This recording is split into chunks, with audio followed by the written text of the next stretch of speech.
Hello everyone, friends. This is the Weller channel. Today I'll show you how to block WhatsApp. Yes, how to set up a lock on your computer. For this, go to Settings, Privacy, scroll down, and you'll find a tab called App Lock.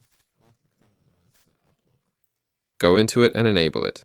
Enter a password here, yes, which will control this feature.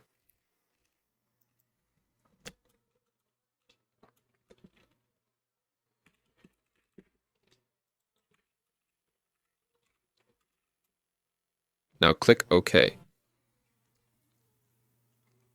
Here you can choose when you want it to lock. After 1 minute, 15 minutes, 1 hour, or 8 hours of inactivity. Yes, that's how it's done.